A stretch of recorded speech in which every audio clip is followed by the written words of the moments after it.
Hola, buenas tardes, ¿cómo están todos? Estamos aquí en una entrevista con el profesor Jesús López Almejo, experto en relaciones internacionales, conocido en su canal de YouTube, Tu Profe de RI. Ya nos hemos echado unas buenas tertulias ahí en su canal de YouTube. Y ahora lo contacté para hacerle unas preguntas y ver cómo percibe él el tema de esta declaración que sacó López Obrador en el contexto del natalicio de Simón Bolívar,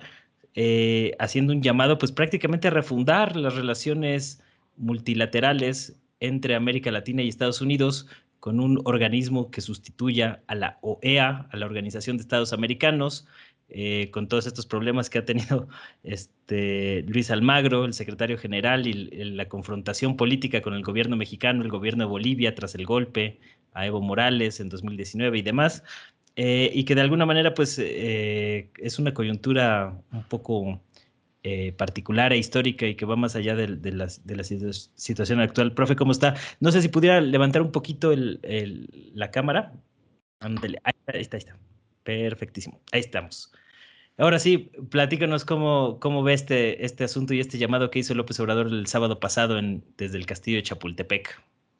¿Qué tal, Manuel? Primero que nada, muy contento de participar contigo y de reflexionar con respecto a un tema que me parece desafiante, porque históricamente los esfuerzos, por lo menos discursivos, en torno a una integración regional en América Latina, pero no una integración únicamente de papel o una integración únicamente ideológica, sino a una integración que impliquen concesiones, soberanía y esfuerzos reales porque gane la colectividad de esos 600 millones de habitantes que componen América Latina y el Caribe, en estimaciones recientes del año 2020, me parece que es desafiante, porque cuando se plantea un proyecto de integración al estilo Unión Europea,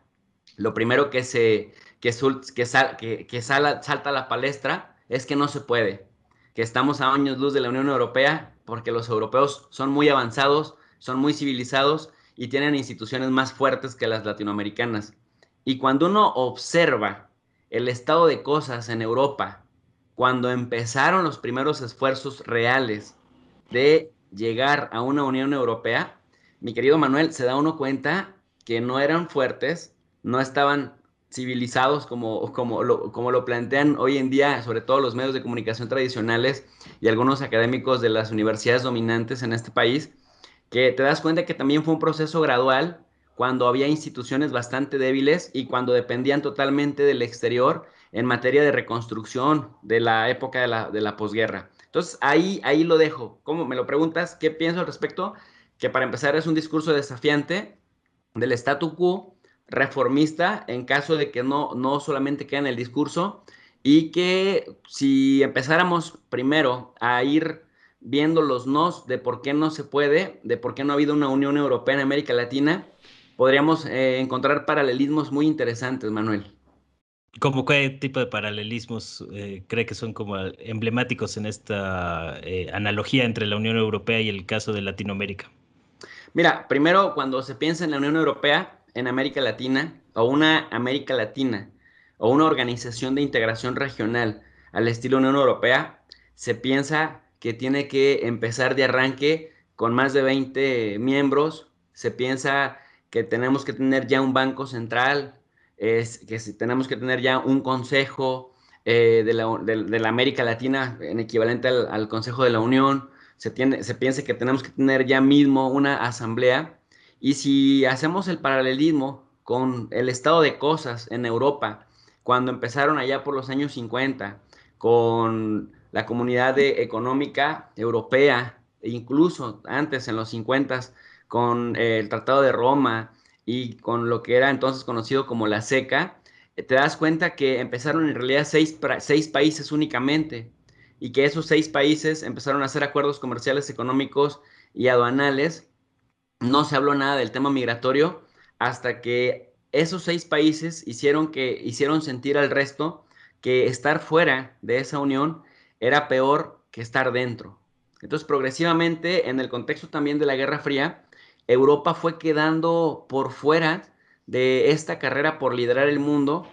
cuando históricamente Europa había sido un jugador importante. ¿Y en dónde estaría el paralelismo? América Latina, por el contrario, siempre se la ha visto como una región donde hay jugadores secundarios.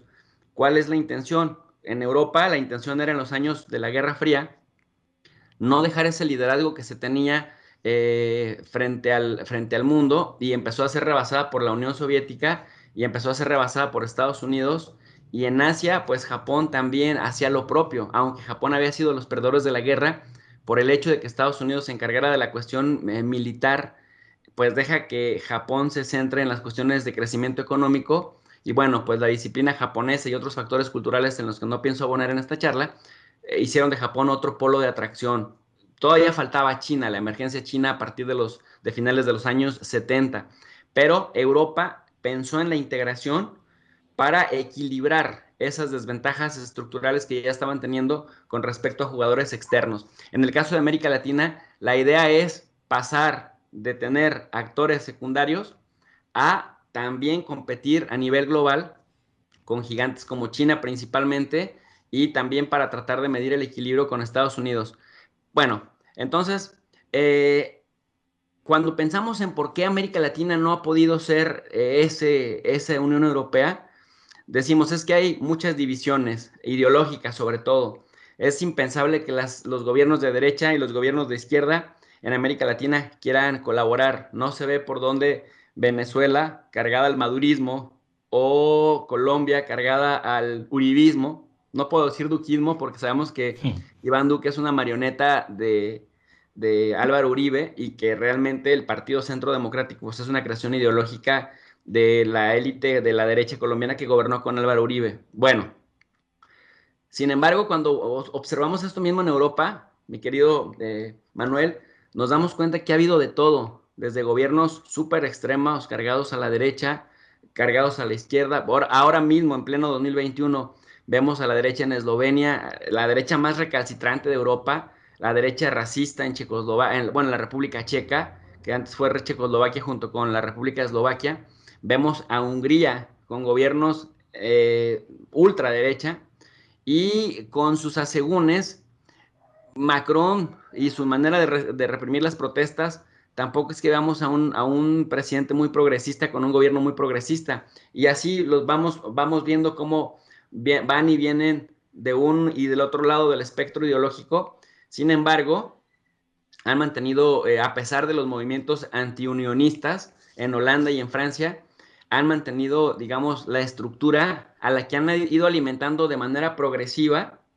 y no de un solo golpe, como de pronto en América Latina pensamos que se hacen las cosas y que si no funcionan a las 2 o 3 años, entonces en América Latina se tienden a abandonar los proyectos. Y me parece que uno de esos aspectos que nunca llegaron a caminar porque siempre se pensó que no serviría y al final no sirvió, pues es la Organización de Estados Americanos. ¿Y a qué se debe que no haya funcionado la Organización de Estados Americanos? Bueno, si lo ponemos en perspectiva histórica, primero porque intentó ser una copia de la Unión, de la Organización de las Naciones Unidas, pero en el plano regional.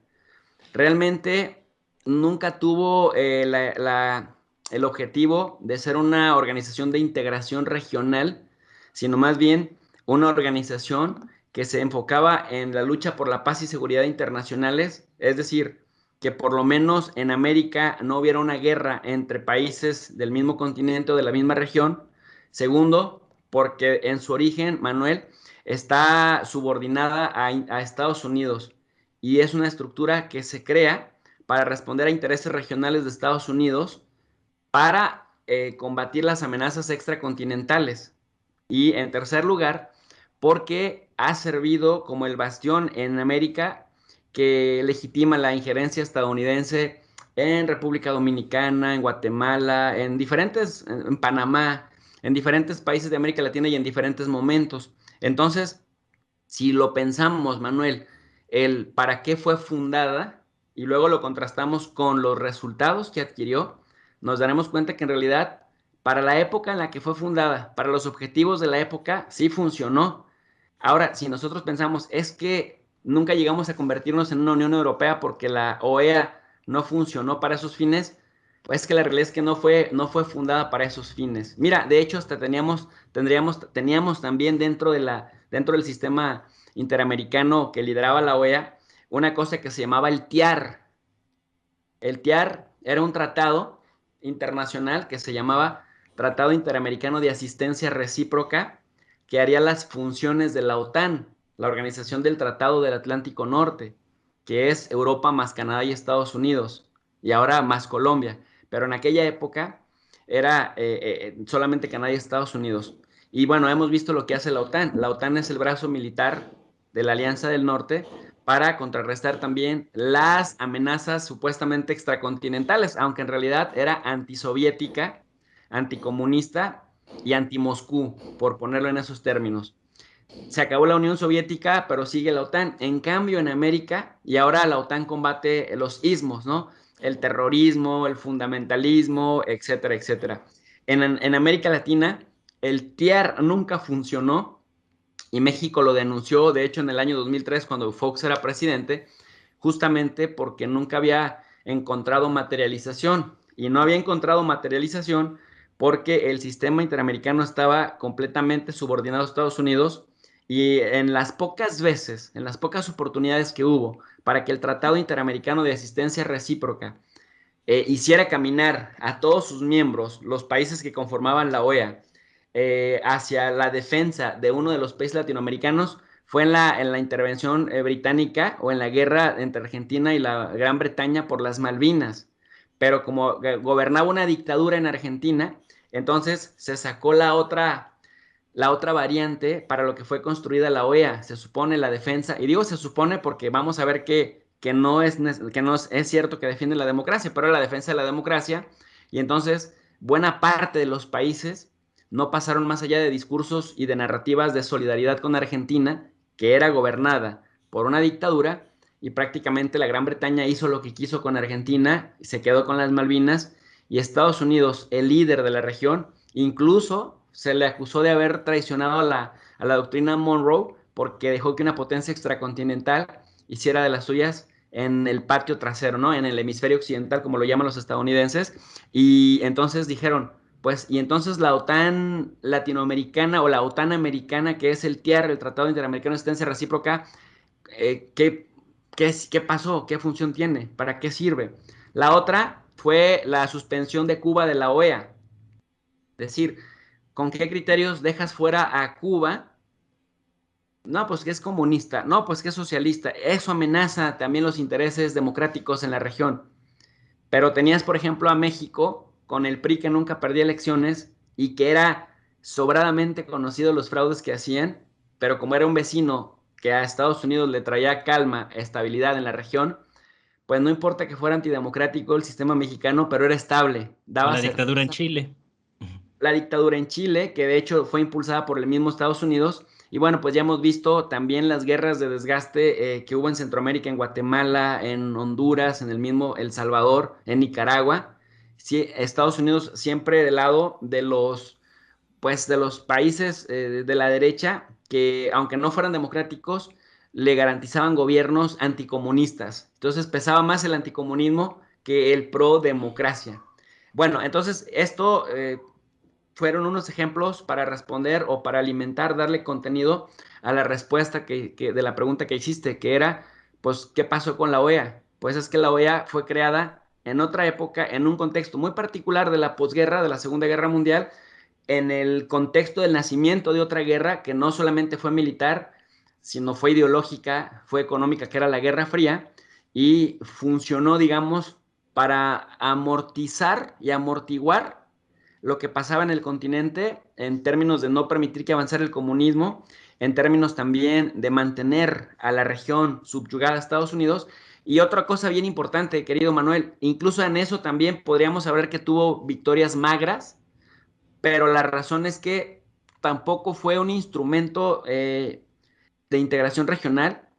en el sentido de que lo suficientemente fuerte, en el sentido de que casi nunca tuvo un gran presupuesto. Hoy, en pleno 2021, la OEA sigue operando con 80, 90 millones de dólares. Entonces, eso te habla de que incluso una ciudad más o menos importante en México tiene más presupuesto anual una simple ciudad, un simple municipio tipo Querétaro, Puebla, Guadalajara, Monterrey, ¿no? Ni se diga, tiene muchísimo más presupuesto una ciudad latinoamericana que toda la OEA,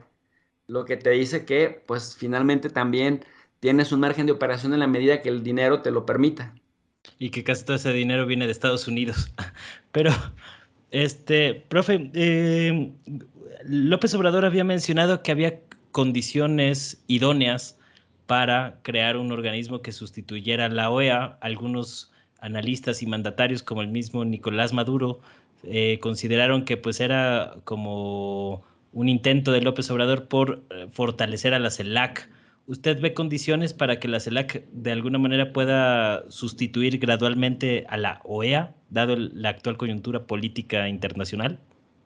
Mira, López Obrador dijo lo que dijo, tomando como ejemplo el antecedente que ya tuvimos en América Latina a inicio de los 2000, a inicio del siglo XXI, cuando coinciden en la presidencia los Kirchner, Lula, Correa en Ecuador. Tienes, bueno, Daniel Ortega, que no estaba tan cargado a una mini dictadura ahí en Nicaragua, que se diga lo que se diga, pues Ortega sí estaba apoyando la democracia, francamente. No tenías esta polarización que se estaba dando entre, bueno, también tenías a Evo Morales, pero no tenías esta Mujica, polarización. en Uruguay. Uruguay, bueno, ¿te acuerdas que en Paraguay, al entonces padre de la patria, un ex sacerdote, también le dieron Lugo. golpe de estado, que le dicen institucional o parlamentario, Ujú, ¿no? ujú. Lo sacaron como a Dilma Rousseff la sacarían después en Brasil. Y entonces hubo este intento de, pero había una contradicción en sí misma. Es decir, gobiernos de izquierda que se asumían o se autodenominaban como progresistas querían integrar en América Latina a casi todos los países que estuvieran de acuerdo con facilitar de alguna manera las transacciones. Pero había una contradicción en esencia porque una integración regional, si bien es cierto que te trae bondades como la unión aduanera, la unión económica, incluso, vamos a pensarlo así, Manuel, la unión migratoria, que la gente pueda trabajar en diferentes lugares, la gente de los países que se integran. Al mismo tiempo, los de izquierda no estaban dispuestos a ceder soberanía. Es decir, querían que los estados siguieran siendo lo suficientemente fuertes al punto de tomar casi todas las decisiones en materia de políticas públicas, sobre todo enfocadas a políticas sociales. ¿Y qué es lo que nosotros hemos visto en la Unión Europea? Y fue parte de la razón por la que se salió la Gran Bretaña de la Unión Europea, que es que los estados que se integran tienen que ceder buena parte de su soberanía para atender políticas públicas colectivas con intereses más regionales que locales, si bien es cierto que se supone que con el principio de subsidiariedad no se desatendía tampoco lo local, lo cierto es que a nivel regional prevalece el interés de hacia dónde se quiere llevar la región, cosa que en América Latina ni siquiera con los gobiernos progresistas de izquierda se pudo, digamos, dar ese paso. En consecuencia, se empezaron a crear asociaciones como la CAN, Aladi, ¿no? Se fortaleció la CARICOM, es decir, como organizaciones subregionales, el Triángulo del Norte, etcétera, etcétera, que al final no permitieron que cobrara fuerza el tema de la integración regional y solo quedó en una bonita anécdota para que los académicos pudieran vivir un poco de escribir de eso y para que se echaran buenos canapés y buenos vinos tintos en las reuniones en donde hablaban en discursos hermosos, pero quedó nada más ahí porque luego vinieron cambios políticos en diferentes países y bueno, los gobiernos de derecha echaron para atrás lo que los gobiernos progresistas habían empezado a caminar. Otra razón por la que probablemente fue complicado el asunto es que Estados Unidos, como jugador externo, cuestionaba la legitimidad de gobiernos que se mantenían en el poder. Por ejemplo, Correa, que tenía esta cierta intención de prolongarse más allá de los tiempos que constitucionalmente se le permitían cuando llegó a ser presidente, Evo Morales, que se reelegía una y otra vez. En el caso de Brasil, la reelección estaba permitida, pero luego Lula dejó a Dilma, que vimos que luego a Dilma la echaron para abajo, de alguna manera, por decir, con alguna argucia legalista, eh, que a final de cuentas, pues no terminó de cuadrar. Pero entonces este antecedente sirve porque ahora nuevamente se tienen condiciones guardando sus asegúnes un poco similares. ¿A qué me refiero? Lula, si compite y no le terminan de dar un golpe mortal político, hablando siempre en términos políticos, pudiera hacer que el año 2022 sea el último de la presidencia de Bolsonaro y que regresara con la izquierda progresista a Brasil. Tienes a Alberto Fernández empezando su gobierno en Argentina, un gobierno de izquierda que mal que bien ha ido sorteando también el tema de la pandemia. Si bien es cierto que Argentina sigue muy endeudada, también es cierto que la gente identifica esta gran deuda, creo que está el 90% de su Producto Interno Bruto, está comprometido con la deuda, pero esto se lo achaca la gente a las políticas de Macri y a la relación de Argentina, la Argentina gobernada por gobiernos de derecha con el Fondo Monetario Internacional. Entonces ven en Alberto Fernández una posibilidad de que se mantenga un rato, que se pueda reelegir. En México, pues casi todos hablamos de que el 2024 sería mero trámite, que la verdadera elección en quién sería el continuador o el sucesor de López Obrador va a ser el que quede como candidato de Morena. No lo tengo claro, la verdad, todavía no lo tengo claro, porque me queda claro que las guerras intestinas o fratricidas o las guerras entre hermanos suelen ser a veces más brutales y más sangrientas que las guerras con los adversarios, incluso las guerras de grilla, las guerras políticas, las guerras de mediáticas, etcétera, y probablemente ahí algo haga que les gane la ambición a los de Morena y se empiezan a destruir entre ellos, que permita que la oposición se rehaga. Pero bueno, el ideal, digamos, es que en 2024 o por lo menos así lo piensa el equipo cercano al presidente López Obrador, Morena se reelija. Y si lo ves, entonces tendrías ahí el conjunto de que los tres países más fuertes de la región, Brasil, Argentina y México, tengan gobiernos de izquierda, gobiernos que simpatizan con una especie de integración. Tienes a Lucho Arce en Bolivia,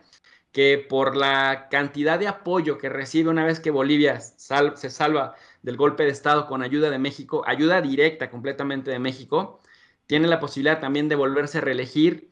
Para su, digamos, fortuna, Pedro Castillo también gana en Perú. Tienes digamos, otro aliado, Cuba y Venezuela, que también entre gobiernos de izquierda luego son medio apestados. Al momento de posicionarse sobre temas de Cuba y Venezuela, pues los de izquierda se posicionan también del lado de ellos. Entonces tienes a otros dos aliados que están ahí permanentemente. En El Salvador de pronto tienes a Nayib Bukele ambivalente, porque si bien es cierto que ha mostrado unas posiciones muy firmes antiestadounidenses y anti la OEA, de pronto también pues ahora mismo está enfrascado en un conflicto abierto con Venezuela y eso de pronto hace que los demás países no alcanzan a identificar si de verdad tiene una tendencia de izquierda o nada más está utilizando las leyes de manera selectiva para atacar a los gobiernos de izquierda en El Salvador, porque ves que ahora está persiguiendo a Salvador Sánchez Serén, expresidente de Salvador, por actos de corrupción, por enriquecimiento ilícito, por peculado, y también a Mauricio Funes, que son casualmente los dos expresidentes del Frente Farabundo Martí de Liberación Nacional, que entre los dos se les acusa de haber desviado una fortuna de 351 millones de dólares, aun cuando la Constitución solo les permitía gastar 80 millones y nadie sabe en dónde quedaron, pero había sobresueldos, es decir, una izquierda salvadoreña, de eso los acusa la actual fiscalía salvadoreña, una izquierda salvadoreña que pues terminó cobrando igual o más que la misma derecha del partido Arena. Yo le llamo el PAN salvadoreño, el Partido de Acción Nacional Salvadoreño, estos de Arena. Pero entonces tienes ahí la suma de diversos gobiernos que se convierten en un eje para proponerle a Estados Unidos, Manuel, algo que me pareció muy importante del discurso del presidente López Obrador, proponerle que mientras Estados Unidos siga viendo a América Latina y al Caribe como su patio trasero y no como un par con el que pueden trabajar hombro a hombro y codo a codo, los va a terminar por rebasar China y los va a terminar por rebasar la Unión Europea. Y entonces esto va a hacer que Estados Unidos, en un contexto de una polarización increíble que ya viene trayendo desde los años 90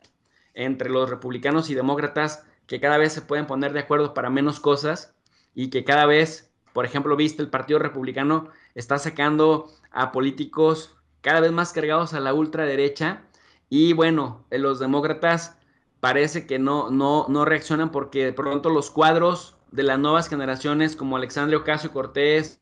o Ayanna Pressley o no sé, Rashida Tlaib, que han estado trabajando más del lado de Bernie Sanders, pues son excluidas, ¿no? De la izquierda estadounidense, si le podemos llamar de alguna manera izquierda.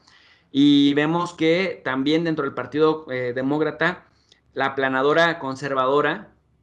que ellos se autodefinen como de centro izquierda, pero los vemos también con políticas de derecha, la planadora demócrata de pronto excluye a la gente más progresista de sus grupos, cuadros. de sus cuadros, esa es la palabra exacto, y hacia América Latina pues siguen planteándose a este proyecto de nación estadounidense como el líder en el continente y no están dispuestos a ver como pares a los países latinoamericanos. Entonces me parece que lo que hace el presidente López Obrador de volver a sembrar la idea y de retomar este antiguo proyecto de integración que se dio con Correa, con Lula, con Kirchner, y que todavía hay actores sobrevivientes en la política de esos países que están activos y que están recuperando la fuerza que tuvieron antaño, me parece súper interesante porque ahora sí es una realidad, Manuel, que este factor exógeno llamado China está convirtiéndose en el polo de atracción, en el polo gravitatorio de la economía y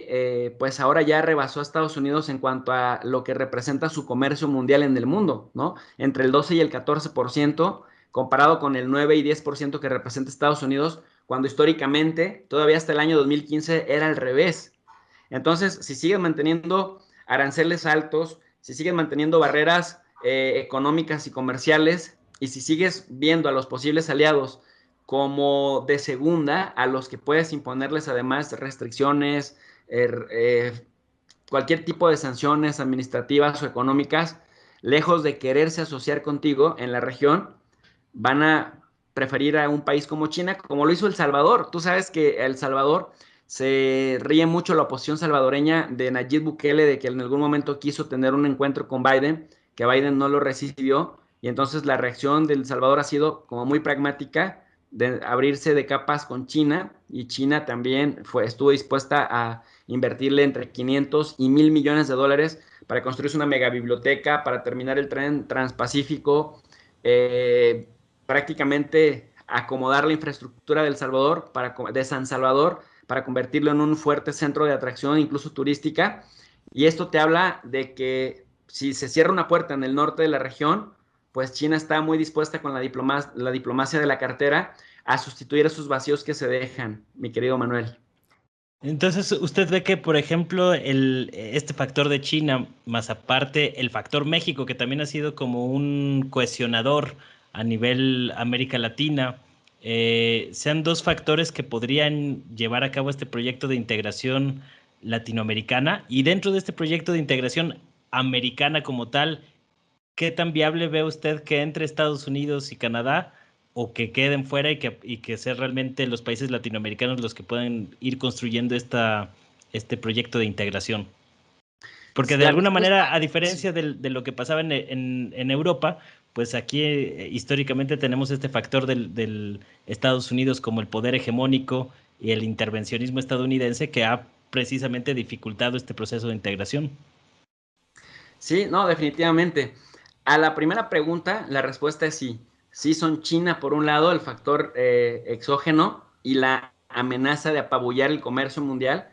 porque lo hemos visto apabullante en los últimos 40 años, cuando comparas el crecimiento chino con el crecimiento de la región, pues es apabullante la diferencia. Y el factor endógeno sí es México, o sea, México con la fuerza política que tiene López Obrador, que ha reducido a nivel de caricatura a la oposición, y bueno, que también la oposición política en México de la derecha ha colaborado muchísimo a autocaricaturizarse, francamente, pero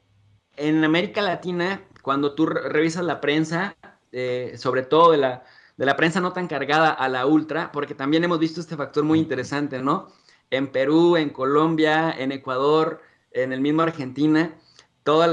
los procesos electorales, siempre el referente de la prensa tradicional era decir que Perú se va a convertir en Venezuela si gana Pedro Castillo, que Argentina va que vuela para ser Venezuela si gana Alberto Fernández.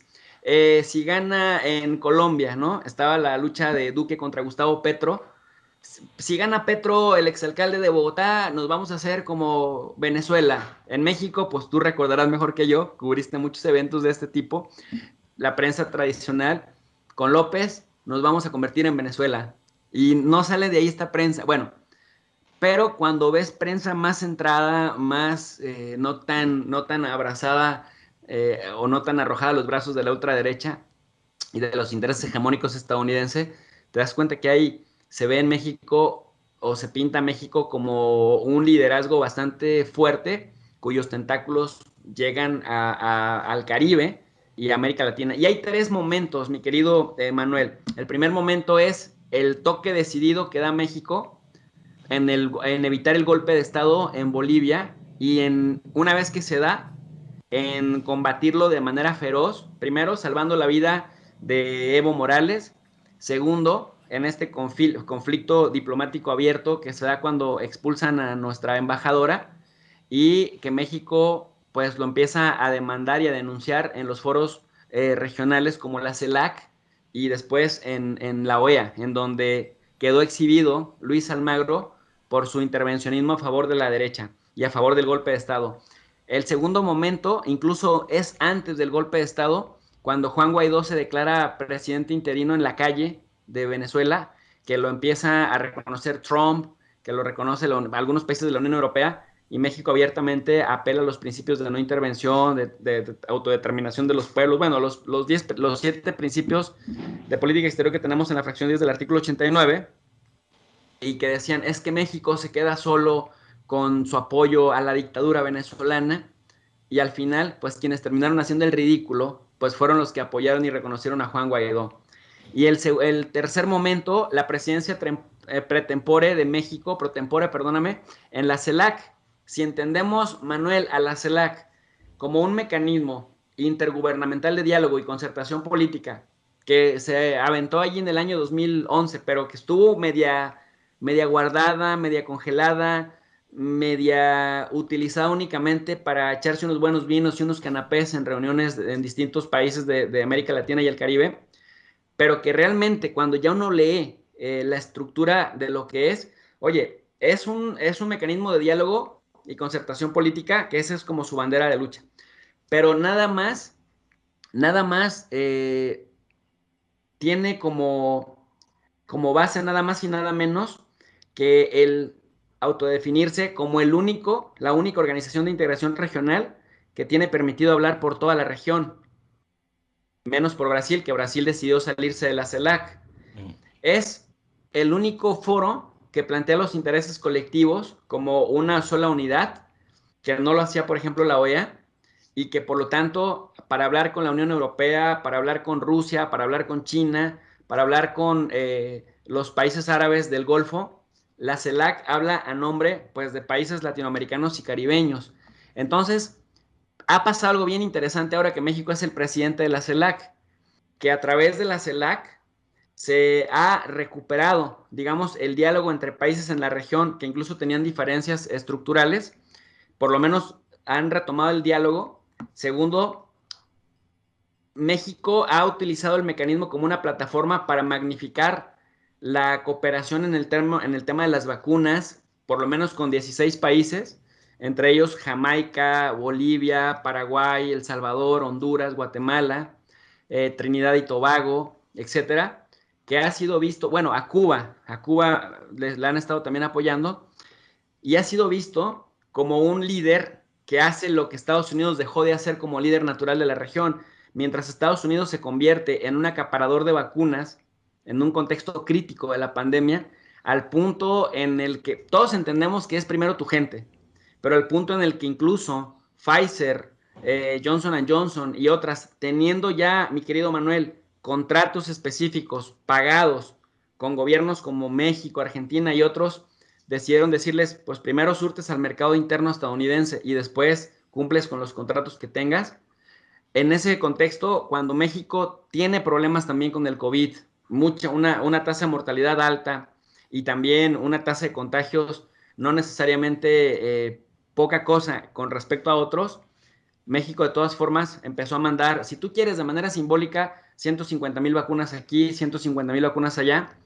pero está siendo percibido, y eso es muy importante en las relaciones internacionales, la manera en la que perciben a un gobierno como un gobierno solidario en una época de crisis en donde el verdadero líder continental dejó olvidada, y no solamente eso, Manuel, déjame, te recuerdo o te comento, pero seguramente lo habrás visto, por eso te digo que te recuerdo, que Brasil en el momento más crítico de la pandemia, ahí por enero y febrero, acusó al Ministerio de Salud de Estados Unidos de estarlo presionando para que no quisiera recibir vacunas Sputnik V. Y Brasil cuando dijo, no, es que esto ya se nos salió de las manos, va un contrato con Rusia por 10 millones de dosis V, perdón, de la Sputnik V, aunque Estados Unidos se oponga. Y esto fue visto como algo doblemente negativo porque dices, no solamente no me das, pero además me prohíbes. Y la única razón es que vas a hacer que Rusia se luzca y que entonces Rusia mejore la imagen que tiene frente a los países latinoamericanos en detrimento de la imagen de Estados Unidos. O sea, un verdadero sinsentido, una verdadera ridiculez que al final termina dando mucho coraje porque dices, tan sencillo, cabrón, como que tú seas el que sustituye y ayuda y apoyas a la región teniendo un excedente de vacunas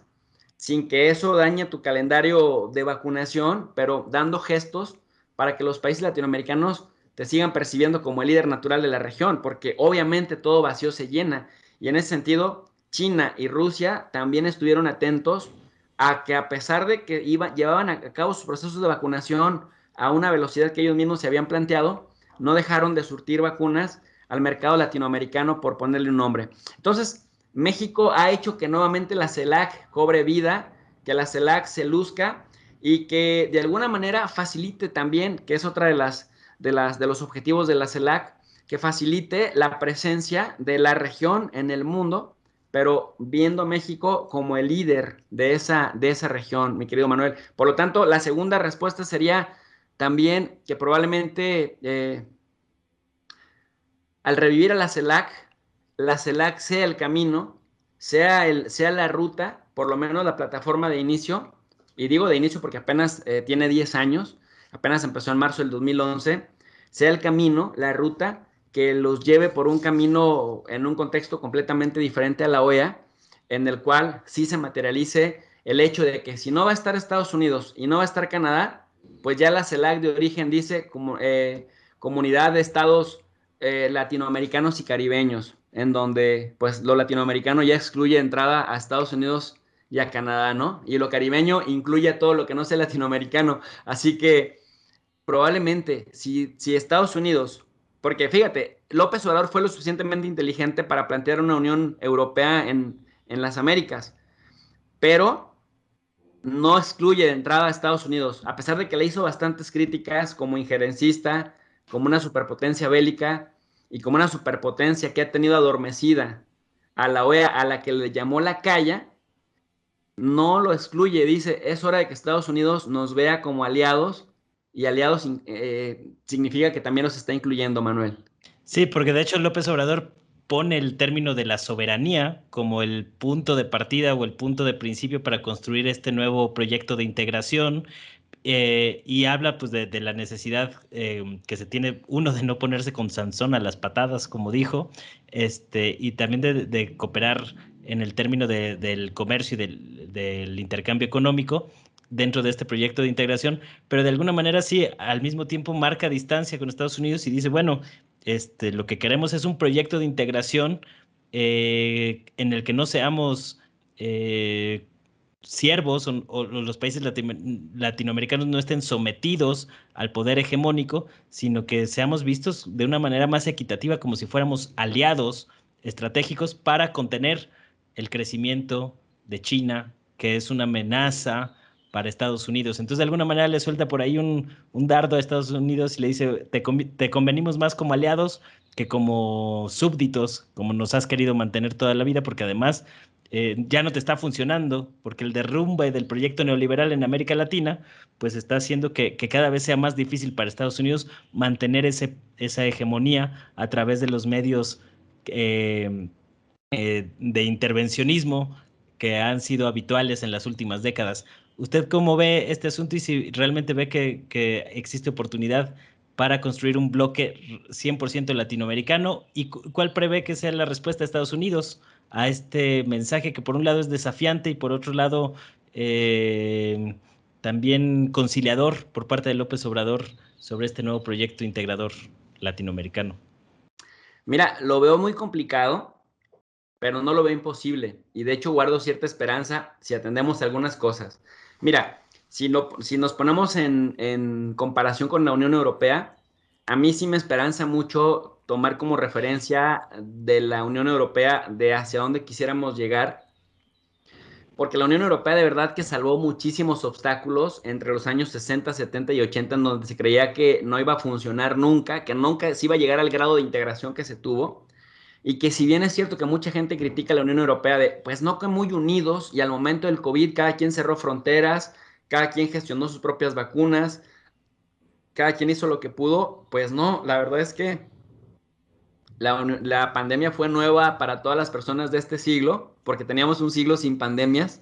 y prácticamente todos hemos venido aprendiendo de la pandemia, pero aún así la Unión Europea mostró que es mejor actuar en comunidad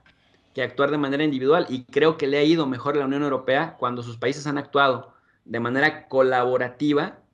que de manera individualista. Bueno, dicho lo anterior, si lo comparamos entonces con la Unión Europea y pensamos que acá, por el hecho de que hay países con derechas e izquierdas, no lo podemos lograr, pues la Unión Europea finalmente logró salvar como esa cuestión, las diferencias ideológicas. Y algo que sí fue en lo que sí fue muy efectivo, Manuel, la Unión Europea, es en tres cosas. En evitar guerras entre ellos, que finalmente ese era el coco principal de la Unión Europea, las guerras fratricidas que había históricamente entre Francia y España, Francia e Inglaterra, Inglaterra y Alemania, Francia, Alemania, Austria, Italia, es decir, guerras por todos lados en el continente, que al menos desde que existe la Unión Europea, que también es poco tiempo en comparación a siglos de análisis de estas guerras, es cierto que en este momento los conflictos que han tenido, los diferendos que han tenido, se han arreglado pacíficamente, ¿no? Hay solución pacífica de las controversias. En segundo lugar, el tema de la homogeneización de políticas económicas, de tal suerte que incluso países como Grecia, como Irlanda, incluso como Croacia, países como Bulgaria, Rumania, que son de alguna manera la periferia de Europa en el sentido peyorativo del término económico, sobre todo, los han obligado desde el centro del liderazgo europeo a pues hacer reformas que pues, seguramente han sido dolorosas para Grecia, para Irlanda o para Rumania y Bulgaria, pero eso ha generado, Manuel, que tengan cierto estándar o cierto cuidado, cierta supervisión y una evaluación muy estricta con respecto a dónde se destinan los dineros para educación, para salud, es decir, ha habido reformas que a diferencia de las reformas ventajosas para Washington, del consenso de Washington de 1990, en donde en realidad tenías que hacer reformas para que fueran las empresas estadounidenses las que invirtieran con muchas ventajas, en Europa han intentado homologar para hacer que todos los países o que la mayor cantidad de miembros pues tengan un estándar de vida relativamente parecido para el empoderamiento de las clases medias y que eso de alguna manera evite olas migratorias masivas de estos países que se incorporan a la Unión, sobre todo a los países centrales, ¿no? Que era lo que temía Francia y Alemania. Pero me parece que progresivamente sí están logrando una mejora regional, de tal suerte que van empujando y van jalando a los que estaban menos favorecidos económicamente. Y eso es uno de los requisitos para poder entrar a la Unión Europea. De alguna manera es la razón por la que no han permitido que se incorpore Turquía, porque saben que con Turquía la cosa es más difícil en términos políticos y también en términos ideológicos. Aunque, si bien es cierto que también hay una gran migración turca a Holanda y principalmente a Alemania, pues no lo quieren institucionalizar. Y es porque en Turquía no ha habido de alguna manera la apertura que ha tenido Grecia, Bulgaria o Rumania para hacer reformas fiscales, económicas, laborales, reformas incluso de Estado, que homogenicen más a lo que tienen Grecia e Irlanda o Rumania con el centro europeo. Y por el centro europeo piénsese en Francia, en Italia y en Alemania, y es lo que han tenido que hacer también otros países chiquitos como Estonia, Letonia y Lituania. Y el tercer punto más importante de esto es que la dinámica de la unión aduanera y comercial ha hecho que se empiece a pensar en Europa como un polo. Es decir, si hoy mismo comparáramos Alemania versus Japón, o Alemania versus China, o Alemania versus Canadá, o versus Estados Unidos, pues se queda muy lejos Alemania de, Japón, de China, de Estados Unidos y de Japón. Ya países como Brasil o México o Turquía le andan compitiendo, o incluso a veces hasta lo dejamos abajo, y Alemania se da cuenta que solo, si sigue compitiendo solo en el mercado mundial, pues ya no es la Alemania omnipotente y omnipresente de otros años. En cambio, unido a Francia, mira, para que la gente que nos está escuchando lo ponga en perspectiva, pues el total de la economía de Francia es el equivalente a la economía únicamente de California, ¿no? Con eso te digo todo. Y la de España es equivalente a la economía solamente del estado de Texas. Entonces, si Europa no compite de manera conjunta, prácticamente está destinada a ser un actor secundario y es lo que no quieren. Pero cuando se piensa a Europa como una región integrada, que comercialmente compite con estándares similares, aduanales, incluso en materia de seguridad en el espacio Schengen, pues ya cambia la cosa, porque ya hablamos de la Unión Europea y entonces se convierte en un polo que le compite a Estados Unidos por un lado y que le compite a la chinota por otro lado. Esa es la parte de mi respuesta al tema de compararlo con Europa. Pero si pensamos en China, China me parece súper atractivo para compararlo con América Latina, Manuel, y también de cómo, de por dónde se podría ir con el riesgo de que se pudiera pensar que el término democracia al estilo griego se socavaría. Porque, a ver, habrá gente que me diga, oye, pero es que los europeos no estaban tan pobres cuando empezaron a hacer su unión. Pero China sí. China tiene, ahora apenas en 2021 se acaba de declarar el fin de la pobreza extrema y el gobierno de Xi Jinping está llevando a diferentes académicos, a diferentes periodistas, a diferentes personajes radicados en China para que directamente estando en China y con el conocimiento que tienen de la sociedad china, vayan y atestiguen que se ha acabado con la pobreza extrema en China, que no con la pobreza, pero con la pobreza extrema sí. Es decir, que cada chino tiene garantizado por lo menos 2 comidas al día, tiene techo y tiene seguridad social y seguridad médica. Eso ya no te hace ser pobre extremo. Entonces, China sí tenía problemas muy complejos de pobreza y también tenía problemas de diversidad cultural, de diversidad étnica, de diversidad lingüística, y tiene 1.400 millones de seres humanos, mi querido Manuel. Nosotros, en realidad, en América Una Latina, sexta parte de la población global. sí, de hecho tienen el doble. Si quitamos a Canadá y Estados Unidos, tienen el doble de, incluso más del doble de habitantes que toda América Latina y todo el Caribe. O sea, juntando en estimaciones más recientes del 2020, de diciembre del 2020, que son las últimas que investigué, pero seguramente no varía mucho el número, a julio del 2021, estamos hablando de 600, entre 615 y 630 millones de seres humanos que formamos parte de América Latina y el Caribe. Si ya metemos a Estados Unidos a la ecuación y metemos a Canadá a la ecuación, estaríamos hablando de otros 350 millones. El continente americano somos menos de 1.000 millones de seres humanos. Entonces, si quitamos nuevamente a Estados Unidos y quitamos a Canadá, la ventaja que tiene China es que tiene un partido, el Partido Comunista, que es el gran articulador, cuenta con 90 millones de seres humanos, pero es el gran articulador de las políticas que vienen desde el Secretariado General. Entonces, se ha criticado mucho a China que es antidemocrática, que es totalitaria, que viola los derechos humanos de los gobernados y que incluso, ¿no? Se les acusa con los uigures de estar cometiendo un genocidio. Pero sabemos que también hay mucha mala prensa en contra de China porque hay una guerra abierta, una guerra comercial, y una de las formas de ir aniquilando la legitimidad de un proyecto es atacándole por sus pilares y cómo sus pilares afectan cuestiones que son muy populares en este lado del mundo, que son como el tema de los derechos humanos, la libertad de expresión, las cuestiones electorales, etcétera, etcétera, que me parecen más bien electoreras, porque a final de cuentas, si te fijas, siempre votamos no por las opciones que queremos, sino por las opciones que nos dejan las élites políticas en nuestros países. O cuando hablamos de violaciones de derechos humanos en China y cuando vemos que son los estados en América Latina los más violadores de derechos humanos, pues te das cuenta que hay cosas que son como metodológicamente no se abordan de manera similar. Pero bueno, entonces China ha teniendo el doble de población y un territorio más o menos similar al que tenemos acá en América Latina, por lo menos. China ha tenido digamos, el tacto de hacer planes de mediano y largo plazo y de concentrar toda la fuerza creativa, la fuerza política, la fuerza militar, la fuerza económica en ir cumpliendo con esos calendarios de manera disciplinada y sistemática. ¿Qué es lo que me parece que nos hace falta acá? Y por eso sí me parece pertinente la propuesta de crear por fin una organización, que ojalá que no se quede en mera retórica, que articule todos esos esfuerzos creativos y de que oriente los intereses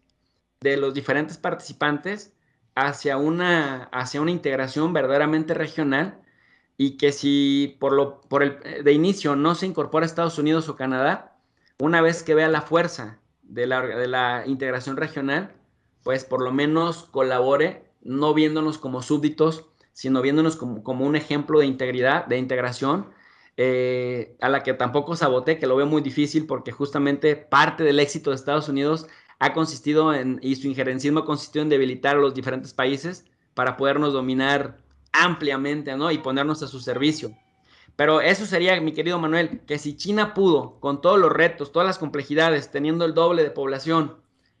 y teniendo mucha diversidad, además cultural, al interior de China, al articular, al crear un proyecto, lo que dicen los gringos, the agency, ¿no? La agencia, la visión de una comunidad a mediano y largo plazo de sí misma, y poder concentrar los esfuerzos creativos, económicos, políticos, en ir caminando hacia esa finalidad que nos aligere la vida al resto de las personas. Ok, perfectísimo. Pues muchas gracias, profe. Le agradezco por su tiempo para esta ilustrativa charla sobre pues, un tema que yo creo que va a seguir dando de qué hablar de aquí a un ratito y sobre todo porque en septiembre es la reunión de los presidentes que conforman la CELAC y que ya ahí se va a dar en otros términos esta mensaje que está preparando, que está cocinando López Obrador rumbo a ese evento en el que además se cumplen los 500 años de la conquista o de la caída de México Tenochtitlán, que también pues de alguna manera va en juego en el imaginario y también las independencias, el aniversario de 200 años de independencia en muchos países de la región. Entonces todo ese factor histórico pues de alguna manera va a estar ahí presente en esta reunión en septiembre que podrá dar más luces de hacia dónde se dirige este proyecto de integración que está planteando López Obrador, cuyo liderazgo en América Latina pues se está viendo muy reforzado a partir de esta situación y sobre todo con la aceptación que ha tenido en algunos países aliados y también yo creo que incluso en los países no aliados por lo menos se ha valorado la propuesta, ¿no? No se ha descalificado o desdeñado de antemano como sucede con otros países. Pero bueno, le agradezco mucho por tomarse el tiempo para esta plática. Y no sé si quiera agregar un saludo para la gente que a lo mejor todavía no lo sigue en redes sociales. ¿Dónde lo puede localizar? Pues de antemano, muchas gracias, mi querido Manuel. Esta es una charla, me parece muy pertinente y sobre todo vigente, muy vigente, porque pues va a arrojar elementos ahí de análisis para que lo vayamos pensándolo desde diferentes ángulos. Yo le quiero pedir a la gente que nos esté escuchando que se suscriba a tu canal de YouTube, a Manuel Hernández Borboya, y que de paso también le den una visita al canal de tu profe de RI, donde RI significa Relaciones Internacionales, y que procuramos acompañar siempre con una lectura gratuita en la descripción de cada video, pues lecturas de revistas o de libros de editoriales serias para que hagamos una dinámica universitaria que contribuya a lo mejor con un humilde granito de arena para elevar el nivel de análisis en las redes sociales en torno a la política nacional y también a la política internacional. Y nada más cerré con una última reflexión, Manuel. López Obrador es muy dado a jugar con los símbolos y a jugar con la historia. Y me parece que plantear un gran proyecto, un macroproyecto de integración regional cuando celebra el 238 aniversario de un integracionista como era Simón Bolívar, que todavía sigue arrancando suspiros en buena parte de Sudamérica, me parece que ya predispone de entrada a los contendientes, a los miembros, para que digan, sí, me parece interesante. Y aunado a lo que acabas de decir, las independencias, la caída de México Tenochtitlan y la necesidad de una América Latina unida, unificada, me parece que ya genera cierta expectativa, por lo menos una apertura, por lo menos escuchar qué tiene que decir. Así que te agradezco mucho que organizaras esta charla y pues estamos a la orden, Manuel. Muchísimas gracias.